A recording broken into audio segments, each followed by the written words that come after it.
Hello Mila, hello Jack. Hello everybody else who's watching, and welcome to Storytime with Grandad. Today's book is from the Animals of Farthing Wood, and it is Deer in Danger. It was winter in White Deer Park. The animals of Farthing Wood couldn't find enough to eat. That happy day when they'd been welcomed by the great white stag seemed a long, long time ago. We might as well stayed in Farthing Wood and let the humans destroy us if we're going to starve here, moaned Hare. If we help each other, we'll survive, said Badger. Have we forgotten the oath of mutual protection? So Kestrel, Owl, and Whistler the Heron flew far and wide to bring back scraps of food for everyone. The larger animals raided dustbins.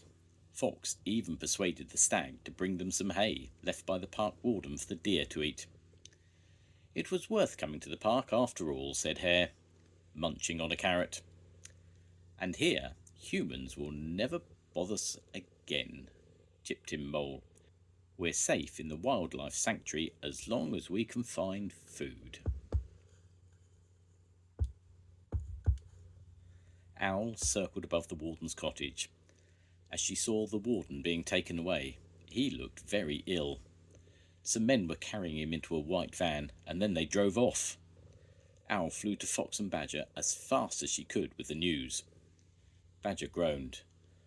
Now we have no protector. The warden's gone, chattered the squirrels. What shall we do? Squealed the rabbits. Carry on as normal, ordered Fox. The park is still a wildlife sanctuary. The danger we face now is the cold of this winter and starvation. And so the animals went off through the snow-covered park to search for more food. A few days later, the Farthing Wood animals were sharing their scraps of food when a terrifying noise boomed across the park. Gunshot, gasped Whistler. Through the darkness of the park, the shadowy forms of two men crept away from the herd of white deer who were standing frozen in terror. The men were dragging a doe behind them. They had shot her. Poachers have come to the park, cried Vixen. It isn't a sanctuary any more. What can we do about it? Asked Mole helplessly. They're after the white deer anyway, not us, screeched Weasel. But they shared their hay with us, piped up the mice. And made us welcome here, said Badger. We must do something, said the fox family.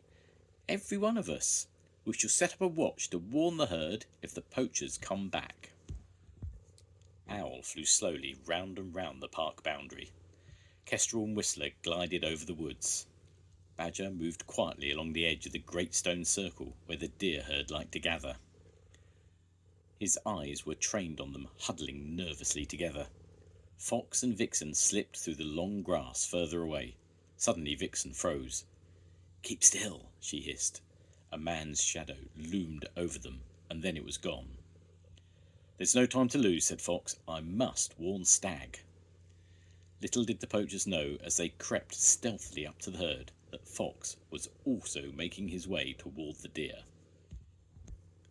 The figure of a man stood up against the sky. Slowly he raised his shotgun until it was pointing directly at the great white stag.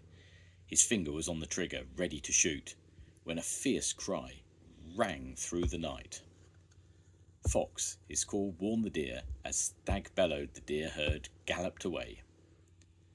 The poachers aimed wildly after them, and a burst of shots rang out, and another deer fell to the ground. The poachers had killed again. The animal watchers had saved most of the deer that time, but Fox knew that the poachers would come back again. Somehow, the animals would have to get rid of the poachers if they were to be safe again. Day and night, the animals watched and waited for the return of the men, and as they watched, they saw the icicles begin to drip and the snow start to melt. The herd of deer moved restlessly around the pond where the ice was thawing slowly. It made Fox think of a plan that might work. It was evening when Hare burst into the hollow where the animals had gathered as usual. They're coming, he gasped. Poachers! Kee, kee, called Kestrel from high above. I can see them.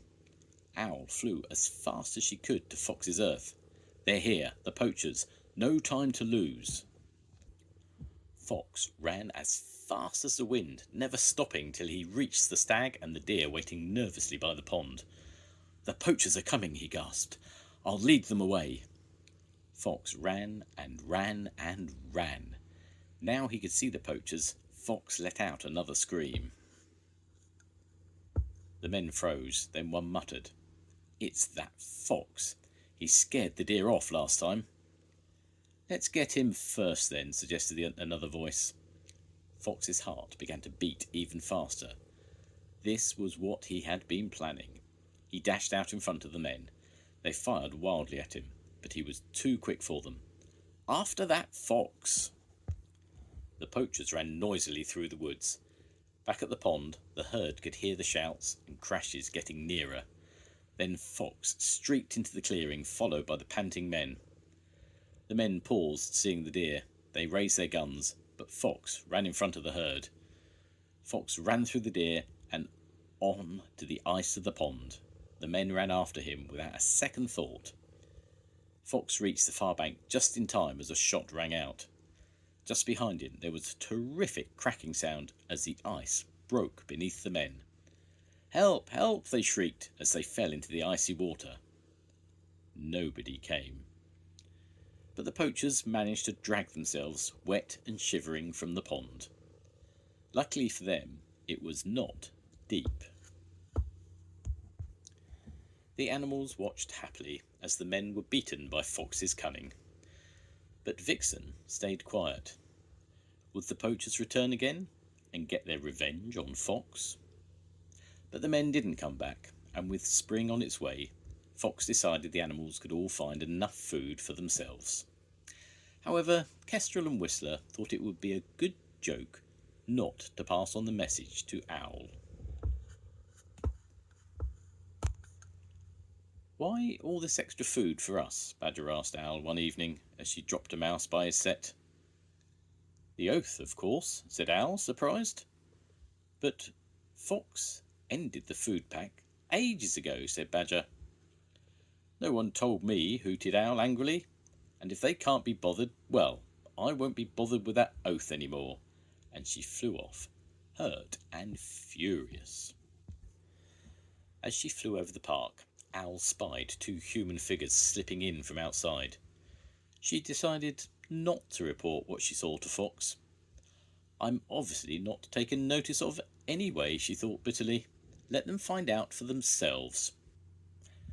At the other end of the park lived a tribe of blue foxes, and as Owl flew on, a young blue fox was wandering in the woods below. He didn't see the human figures creeping silently towards him through the trees, seeking their revenge on Fox, and never knew what hit him. Owl heard the gunshot and then felt fearful and guilty as she saw the body of the fox in the distance. It was her fault another animal had been shot. She should have kept the oath. Fox paced up and down. "Why kill a blue fox?" he puzzled. "It's me they're after, and I'm obviously red." "In the darkness, who's to tell the difference?" Vixen pointed out gently. Fox groaned. "What have I done? The poachers will shoot every fox in the park to make sure they get me." "What have I done?" wondered Owl too, as she hid from the other animals. She had heard that a fox had died, and she thought she had caused the death of their own Farthing Wood fox. Above the park, Kestrel flew over the trees. She spied Owl sitting hunched on a branch. Come to think of it, she hadn't seen her for a long time. "What's up, Owl?" "It's my fault," said Owl in a muffled voice. "What's your fault?" That our leader is dead," said Owl, breaking out into hooting sobs. "But Fox is alive and kicking," protested Kestrel. And so Owl learned that a blue fox had been killed, and Kestrel realised how cruel the joke she had played on Owl had been, and how much trouble it had caused. "Never mind," said Owl. "We've sorted out everything now. I'm off to patrol the park again, and I'll warn everyone if I see any danger at all." Owl's warning hoots spread the news quickly through the park. The poachers are back. They're killing all the foxes. The great white stag thought about what he heard. The farthing fox helped us when we were in danger, he said. Now we must help him. Stag walked slowly through the wood towards Fox's earth. There he bent his head and talked to Fox for a long time. The plan Stag had thought of was very risky, but it was a risk that had to be taken if the park was to be rid of the poachers. You stay out of sight and we'll take care of the poachers when they come back, Stag said to Fox. Best of luck, replied Fox. Once more, two poachers moved quickly through the open parkland, shielding their eyes from the evening sun. They peered through the trees, looking for the deer herd. Suddenly they heard a loud bellow. They looked up. Through the dazzle of light they saw a huge pair of antlers looming over them. Stag bellowed again, and before the men knew what was happening, a whole herd of deer was galloping towards them. A stampede. The poachers fled before the thundering hooves and pointed antlers. No time to raise a gun now. This time they had to run for their lives. That evening, Owl saw a light in the warden's cottage. He was back. But suddenly Owl spotted the poachers. They were back again too, and shooting at anything that moved. The warden would stop them, said Fox. I'll try to lead the poachers to him. Once more Fox prepared for the chase. The two men soon spotted him, still alive to their surprise, and started to follow him. Fox headed towards the warden's cottage. The men stopped in their tracks. Looks like the warden's at home, they whispered. Let's go. They turned around, only to face a row of antlers. The deer were right behind them. The men dodged sideways, and swarms of wild creatures pushed and bit at their legs. The men ran the other way, and the birds flew out of nowhere, attacking their heads. The warden rushed out of the cottage, gun in hand, to find out what was happening. The animals watched in excited silence as he raised his gun and shouted, "Hands on your heads, you two!" As he marched the poachers away, the warden glanced back towards a crowd of animals. He rubbed his eyes, then shook his head and smiled. The end. Goodbye, Mila. Goodbye, Jack. I'll see you soon. Goodbye, everybody. Bye.